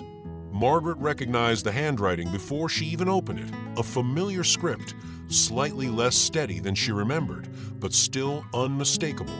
It was from Claire, her closest friend from years long past, a friend she had not seen nor heard from in decades. Margaret's hands trembled lightly as she unfolded the pages. Claire's words carried warmth, nostalgia, and the simple courage it takes to reach across a distance forged by time. She had heard through old connections that Margaret now lived in Palo Alto and that she had built something new, a life, a home, a garden. "I'd like to see you again," Claire had written. "I'd like to know the place where you finally chose to stay." Margaret stared at the letter for a long time, her thoughts drifting back to days of youth, when laughter had been effortless and plans stretched far into the unknown. She had not thought those doors could ever reopen, and yet here they were, opening quietly. When Claire arrived a week later, time folded in on itself like a soft, worn blanket. She stepped from the cab slowly, her hair now silver, her face marked by the elegant lines of age. But when their eyes met, the years slipped away. They embraced, lingering in a silence heavy with memory and gentle disbelief. "I almost didn't come," Claire admitted as they walked together toward Margaret's house. "I wasn't sure if you'd still want to know me, if there was space for me in this new life." "There's always been space," Margaret whispered, her voice tender and sure. They sat in the kitchen that afternoon, sharing tea and stories, unpacking dusty memories as if they were fresh and waiting. They spoke of school days, of careless adventures, of heartbreaks, and secrets tucked safely between them. They laughed at their younger selves, at their stubbornness, their dreams. Lucas, curious and attentive, sat nearby, listening as if absorbing a living storybook. His bright green eyes followed their every word, the threads of the past weaving a tapestry he had never imagined Margaret could hold. Later, Margaret led Claire to the garden, her steps unhurried. She gestured to the flowers, the hand-painted signs, the mural blooming with color. "This," she said softly, "is where I found myself again. Not through grand things, but in the planting, in the waiting, in the days that ask nothing of you, but that you show up." Claire's gaze swept the garden, her eyes misting. "You built something beautiful, Margaret. I worried. I thought you would stay closed forever." Margaret smiled, the ache in her chest warm rather than sharp. "So did I." When Elon heard about the reunion, he arranged a simple dinner to celebrate, a table set beneath the soft evening sky, adorned with wildflowers from the garden and homemade dishes that spoke of comfort and belonging. The boys helped prepare everything, their hands familiar with the rhythm of shared work. At the table, surrounded by friends who had become family, Margaret felt the quiet weight of gratitude settle over her. She was no longer holding on to circles that had broken long ago. She had created new ones, tender and whole. Ethan, thoughtful as always, tugged at Margaret's sleeve. "Can we plant more flowers?" he asked. "I think happiness needs space to grow." Margaret's heart softened further. "Yes, Ethan, happiness always needs more room." Together, they chose a new corner of the garden. Claire knelt beside the boys, her hands carefully pressing soil around new seedlings. Daniel captured the moment with his camera, his quiet presence now woven into the fabric of their story. The photograph later joined the mural, their smiles, their joined hands, the shared work of planting. That evening, as the sun lowered and the garden exhaled the scent of fresh earth, Margaret sat with Claire beneath the oak tree. The years that had once seemed like walls between them now stretched gently behind them, no longer barriers, but stepping stones. "You've made a home here," Claire said quietly, brushing dirt from her fingers. Margaret nodded. "I never thought I would." Claire reached for her hand. "I'm glad you did." Lucas, later that night, wrote in his diary by the soft glow of his bedside lamp. "People are like gardens. They need care. They need time. They bloom if you let them." His handwriting, still uneven, carried the weight of someone who understood what it meant to tend to something fragile. Margaret's own words filled her notebook that night, her heart swelling with the steady comfort of the day. Sometimes we think our stories are finished. Sometimes we think we've lived all the pages that matter. And then, without warning, life hands us a new chapter, a soft return, a second blooming. Before Claire left, they exchanged one final, unspoken promise to keep writing, to keep visiting, to remember not just who they had been, but who they had become. As Claire's cab pulled away, Margaret stood in the driveway, her cane resting lightly in the gravel, her other hand raised in farewell. The house behind her was no longer a place she rented. It was hers. The garden was hers. These people were hers. The spaces she had built, within herself and around her, were no longer tentative. They were sturdy, rooted. The day settled into memory, leaving behind the gentle weight of what it means to come full circle. The morning was unusually quiet, the kind of stillness that seems to invite reflection. Margaret sat by her bedroom window, a light breeze stirring the edges of the curtains, and opened her old leather-bound diary, its pages softened by years of careful turning. She traced the faint lines of her handwriting, pausing over entries she barely remembered writing. There were fragments of loneliness, hesitant hopes, the first days in Palo Alto when she hadn't yet known whether she was arriving or simply passing through. And there, tucked among the earlier pages, were the letters, sealed, unfinished, some addressed to no one, others to the boys, to Elon, to herself. As she read, Margaret felt the subtle pull of her own journey, not as something completed, but as something she had finally stepped fully into. Her life had quietly taken root here, not in grand declarations, but in the steady rhythm of shared afternoons, of gardens tended, of stories passed hand to hand. She picked up her pen and wrote softly across a fresh page. Sometimes, home is built not with bricks or plans, but with the stories we choose to carry and the ones we dare to share. That afternoon, Lucas and Andrew came to visit, their arms full of folded papers and string, their faces bright with a secret they were only barely containing. "We've been working on something," Lucas said, setting the bundle on Margaret's kitchen table. Andrew added, "We thought your stories deserved a proper home." Margaret watched as they gently arranged the pages, the ones she had written, the ones Lucas had saved, the ones they had copied carefully by hand. The book wasn't perfect. The edges weren't straight, and the binding was simple string tied in uneven knots. But it was real. It was theirs.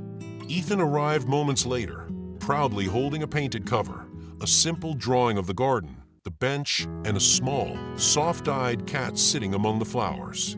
"It's for you," he said, placing it carefully on top. Margaret's throat tightened as she took it all in. The rough texture of the paper, the smudges of ink, the small imperfections that made it achingly beautiful. "We wanted you to have your stories in one place," Lucas explained, "so they don't get lost." She pressed a hand to her chest, feeling the warmth of their efforts settle deeply within her. "You've given me more than I could have asked for." Later that week, Daniel suggested printing more copies. "I think people would want to read this.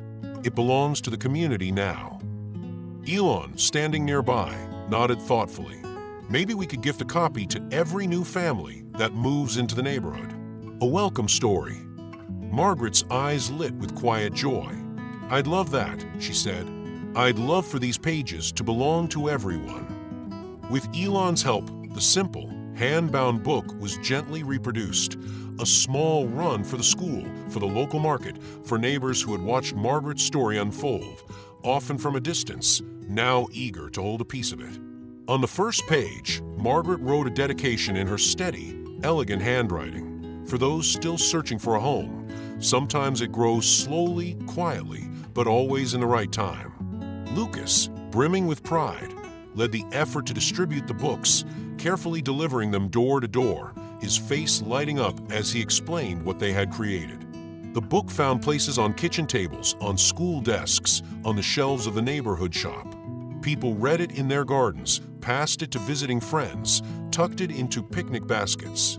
It became part of the landscape, as familiar as the sound of children's laughter echoing through the streets. One crisp afternoon, Margaret and Elon sat together in the garden, the newly printed book resting between them. The soft rustle of leaves overhead, the distant hum of conversation from the park, the occasional clink of dishes from nearby kitchens, these were the quiet notes that underscored their lives now. Elon flipped through the pages, pausing over the ones that held stories about the boys, about Misha, about the garden's first flowers. "You've written something that will stay," he said, his voice low, almost reverent. Margaret's smile was small but certain. "It's not just mine. It's ours." They sat there for a long time, the garden blooming gently around them, their shared silence saying everything that words could not. As the sun dipped lower, casting soft gold across the petals and the path stones, Margaret closed her eyes briefly, letting the peace of the moment settle over her like a warm shawl. She had wandered for years, clinging to stories that belonged to another time, another life.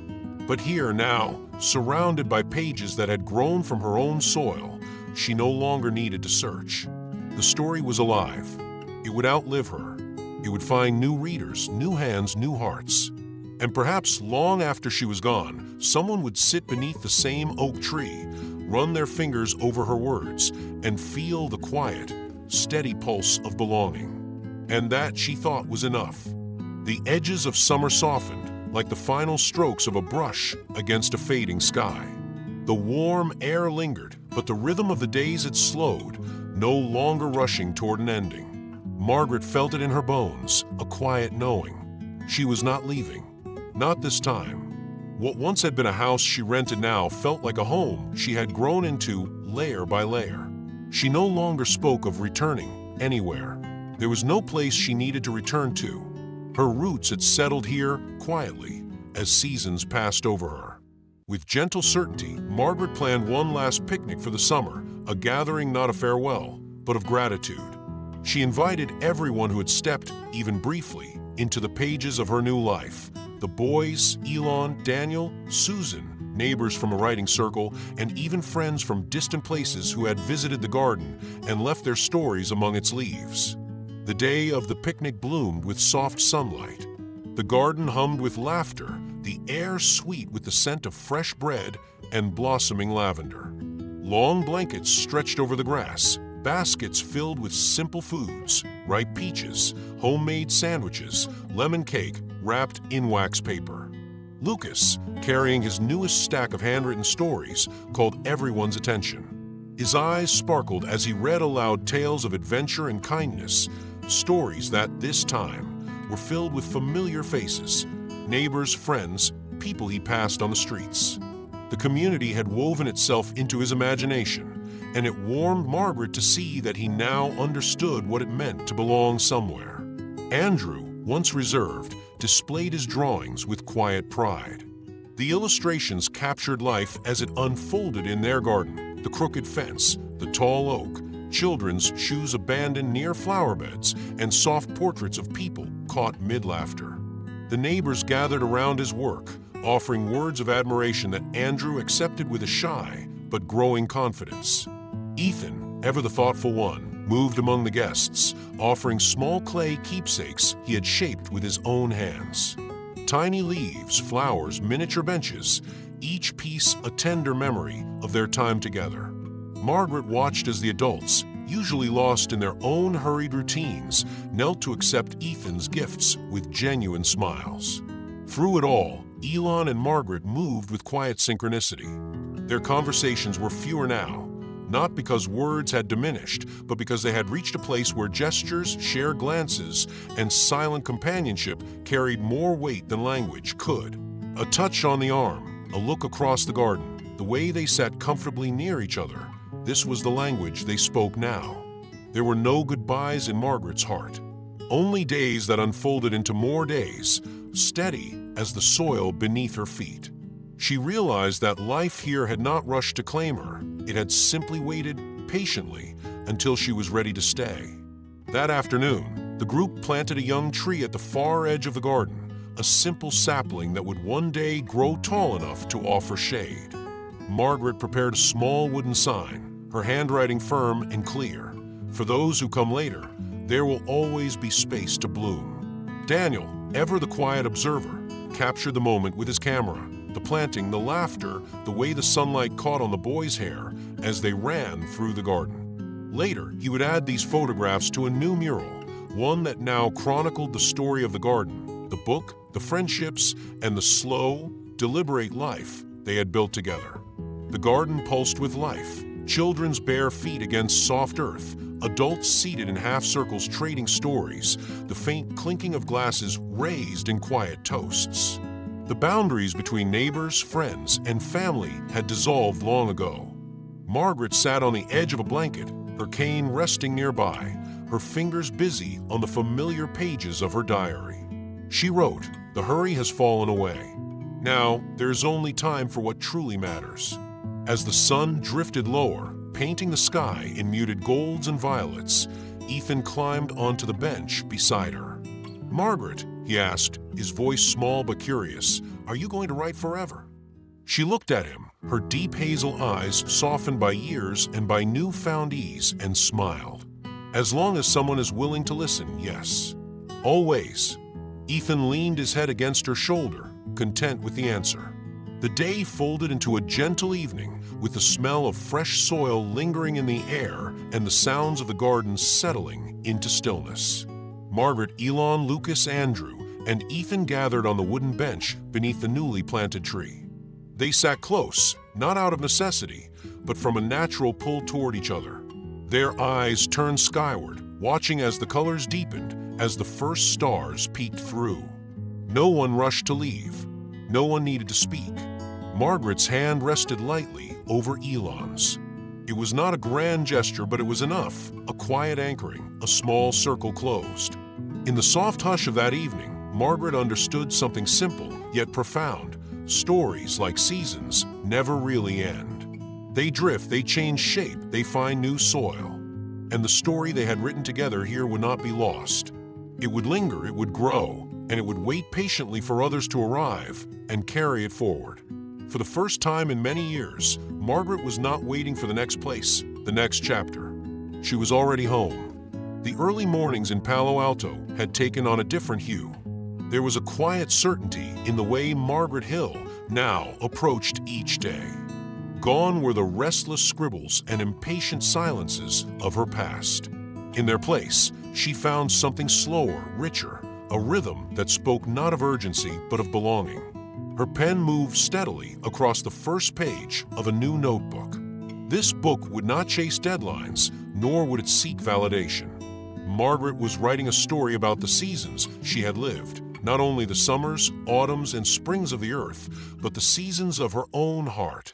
The book would be about Palo Alto, about the garden they built, about the people who quietly became her home. Lucas, now comfortably perched on the bench beside her, listened as she read the opening lines aloud. His green eyes sparkled with an idea, one that had been quietly blooming for days. "Margaret," he said softly, "what if I draw the places you're writing about? The garden, the streets, our bench." And the people, too. I could draw them like they really are. Not perfect, but the way they feel.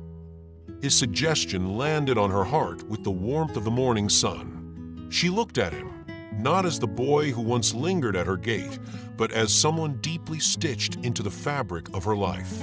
"That would make it our book," she replied, her voice tender, a rare trace of sentiment folding around her words.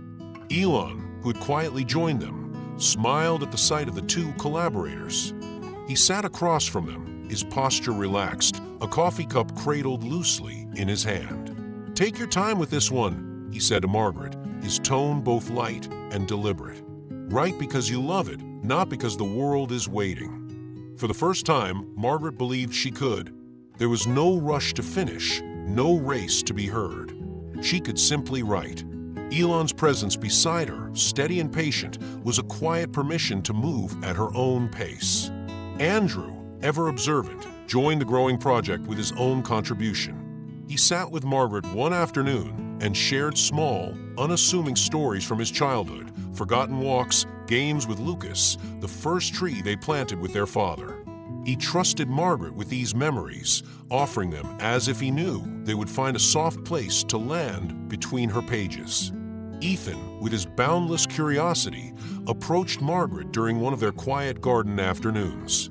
His small hands tugged gently at her sleeve. "Can you write me a story about trees that never leave?" he asked. "Trees that always stay, no matter what."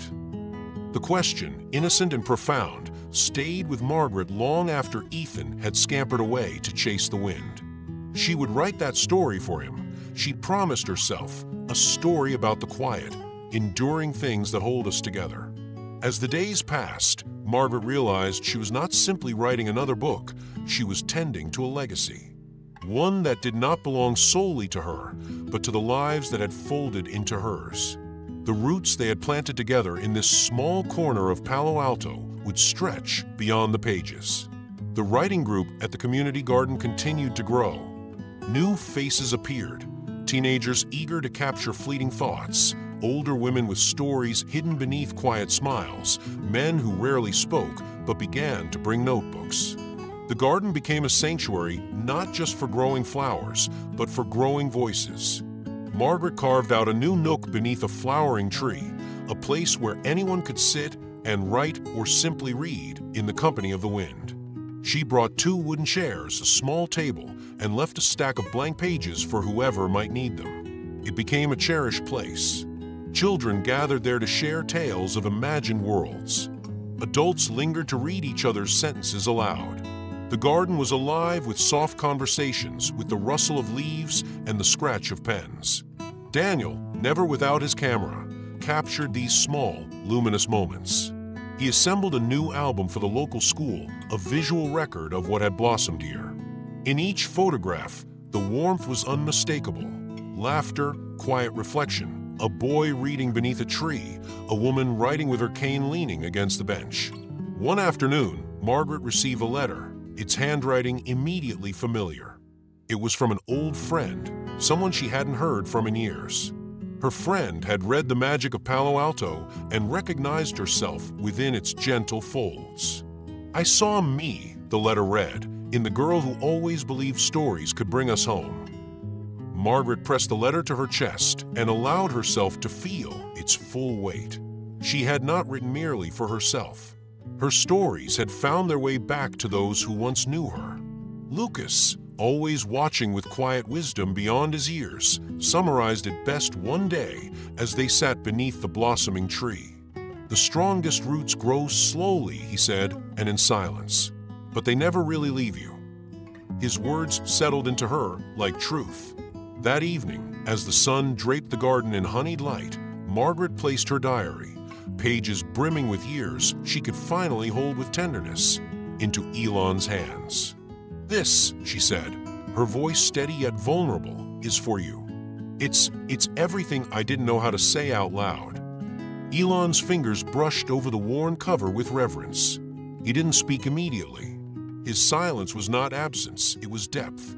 When he finally looked at her, his eyes were soft with something unspoken. "Thank you," he said simply, his voice a quiet echo of the trust she had offered him. As they walked together through the garden, the scent of earth and blooming jasmine in the air, their steps were slow, unhurried.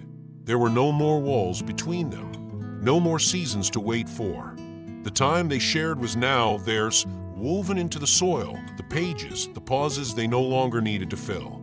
And as the sky stretched into a deeper blue, Margaret knew, with a certainty as steady as the roots beneath her feet, that some stories were meant to stay. The soft morning light filtered through the linen curtains as Margaret sat alone at her kitchen table, a worn leather-bound journal open in front of her. The pages, filled with her own looping handwriting, held the story of a life she never imagined she would live. She gently turned each page, pausing often to reread fragments of days gone by, moments spent with Lucas, Andrew, Ethan, and Elon. The ink had dried, but the emotions still pulsed within the words. Her fingertips brushed over the folded letter from her old friend, the one who had found her again after so many years. That letter, creased and softened by repeated readings, felt like an anchor, a quiet reminder of the circles life draws, even when we think the lines have all but vanished. Margaret sighed, picked up her pen, and wrote what she knew was the final entry in this chapter of her life. Some losses teach us how to stay with what matters. There was no sadness as she set the pen down, only stillness, only peace. Later that morning, as she was tending to a few herbs in the garden, Ethan came skipping toward her, his face alight with a quiet sort of excitement.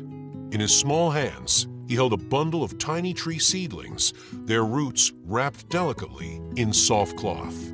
"I want to plant a row of trees," he said earnestly, looking up at her. "Trees that don't go away. Trees that stay." Margaret's heart warmed instantly. This time, there was no hesitation. "Let's do it," she said, smiling. "Let's make something that stays." Together, they carefully chose the perfect spot near the garden's edge. Lucas, ever attentive, appeared with his camera slung around his neck, eager to document the planting. He captured each tender moment, the way Ethan knelt beside the soil, the way Margaret's hands guided the roots gently into place, the way the first shovelful of dirt covered the fragile beginnings of what would grow. Lucas's camera clicked softly, as if reverent of the quiet miracle unfolding. Life settled into a rhythm that no longer carried the ache of waiting or the urgency to fill an emptiness. There were school mornings, simple family dinners, long afternoons reading beneath the trees, and lazy Sundays when time itself seemed to linger. The house, once silent, now hummed with the soft, familiar sounds of belonging. The hollow spaces that had once echoed in Margaret's soul no longer frightened her. They had softened, filled with new voices, new stories, new roots. One night, as she drifted into sleep, she dreamed of Elon. They sat together on their favorite garden bench, the air cool, the sky brushed with the last light of dusk. No words passed between them, there was no need. The comfort of their shared silence was enough. His presence, steady and kind, wrapped around her like the softest blanket. In the dream, she leaned against him, her head resting on his shoulder, and the weight of every season felt suddenly lighter. When she awoke, the dream lingered, not as sorrow, but as gratitude. A knock on her door pulled her gently back into the present. Ethan stood there, a hopeful grin on his face. "Want to go for ice cream?" Margaret didn't hesitate. "I would love that." They strolled through the quiet streets of Palo Alto, hand in hand, the afternoon sun painting everything with a gentle gold. The breeze carried the soft scent of jasmine, and Margaret marveled at the simple joy of this small invitation. As they passed the garden, Lucas caught up with them, his sketchbook in hand. Without words, the three of them continued walking together, their steps unhurried, their connection unspoken but understood. Margaret realized then, life was never about returning to what was. It was about growing into what could be, about building what remains. They returned to their familiar garden bench as the sky deepened into its evening hues. Margaret, Lucas, and Ethan sat close, surrounded by the quiet hum of crickets and the distant laughter of children. They watched the horizon with a peaceful knowing, wrapped in all the stories that had led them there, held by all the memories they had planted together. That evening, back in the cozy living room, the three of them watched the old black and white film they all loved, one they had seen countless times, yet now felt somehow new. Margaret noticed that the boys watched it differently now, their eyes softened by the chapters they had lived together. And she realized she watched it differently too, not with the ache of what was missing, but with the quiet comfort of what remained. Some stories don't need grand endings. Some simply settle into the hearts that will carry them forward. If this story brought to your heart a memory of someone you stayed for, or perhaps someone who stayed for you, I would be honored to hear about it. Please share your story in the comments. I read each one carefully and with affection. Sometimes the stories you tell help others find a place to stay too.